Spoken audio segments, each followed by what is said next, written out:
Característica de la Primera Guerra Mundial. Bueno, este nombre fue puesto a posteriori. Finalmente no se sabía que se iba a existir una Segunda Guerra Mundial. En la época no se llamó la Primera Guerra Mundial, sino se le denominó la Gran Guerra, ¿no?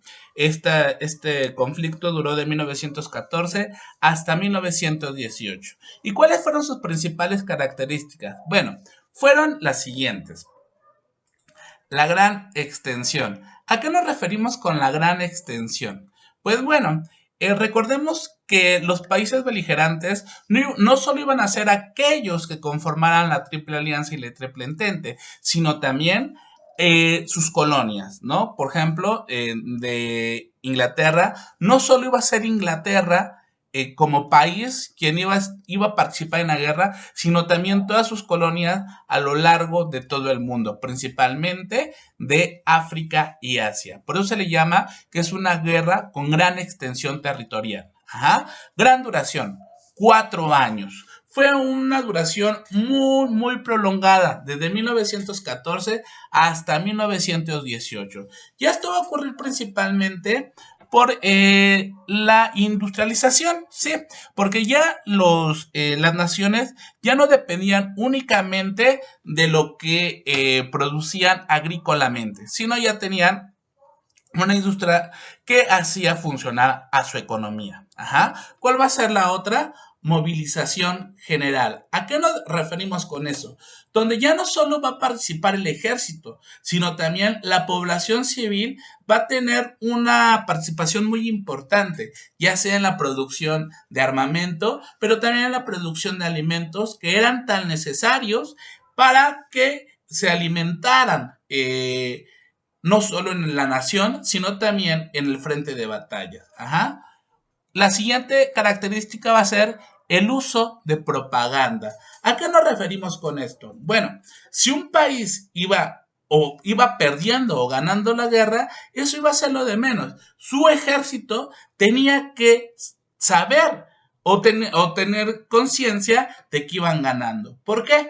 Porque iba a ser un impacto psicológico positivo, porque finalmente, si una nación sabía que estaba perdiendo, muy pocas veces pues ya se veían como derrotados. Entonces, a pesar de que estuvieran perdiendo, los periódicos, las revistas que les llegaban al frente de batalla decían que estaban ganando, como un impacto psicológico. Ajá. Después es la importancia de la retaguardia. ¿A qué le llamamos esto? Pues es más que nada no solo cuidar el frente de batalla, sino también no descuidar lo que está atrás de la batalla, ¿no? No solo estar en el frente, sino tener un panorama total de lo que está ocurriendo en la guerra. Muchísimas veces, si un ejército estaba total y completamente visto nada más de frente, pues descuidaba lo que estaba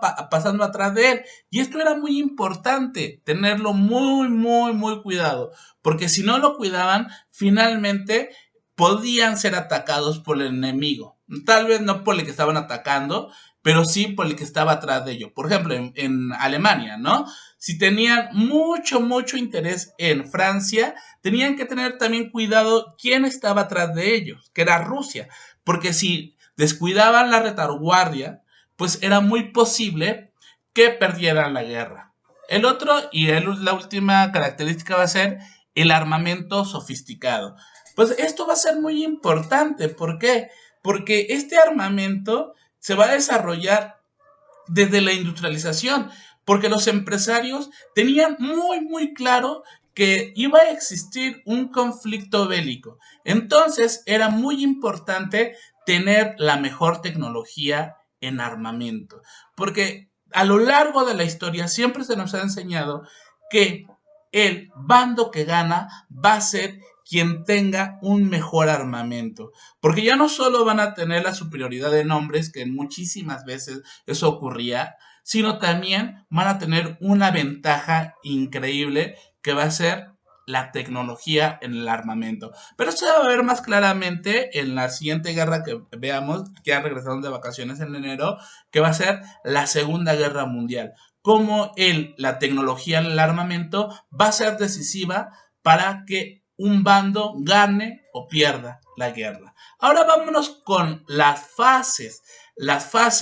de la Primera Guerra Mundial. Bueno, la Primera Guerra Mundial se divide en tres grandes fases. Primero, la Guerra de Movimientos en su primer año, 1914. Esta guerra de movimientos va a querer que los ejércitos se pongan a conquistar territorios, de grandes territorios, ya sea, por ejemplo, en Francia, ya sea en Alemania, incluso en la propia Rusia, ¿no? En Italia, en Austria-Hungría, para que tengan movimiento, para que tengan un ejército establecido ahí, conquistar grandes territorios.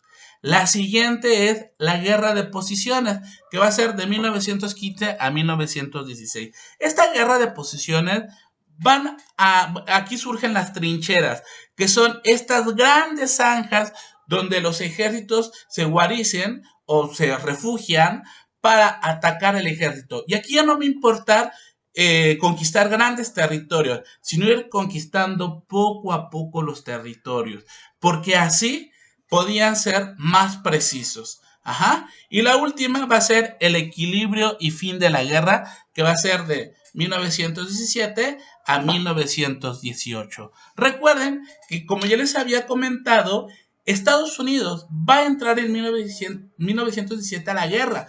¿Por qué? Porque Rusia retira a todo ese ejército, ya que tiene que combatir la revolución socialista que ocurre en octubre, no, de febrero de 1917 en territorio ruso. Por lo cual, Estados Unidos entra a la guerra en 1917 y va a ser un factor determinante de que la Triple Entente gane la guerra. ¿Por qué? Porque finalmente es una nación que no está combatiendo desde 1914. Tiene 3 años de descanso y lógicamente va a tener un armamento superior al que tiene la Triple Alianza. Ajá. Bueno, en la próxima clase vamos a ver las consecuencias de la Primera Guerra Mundial.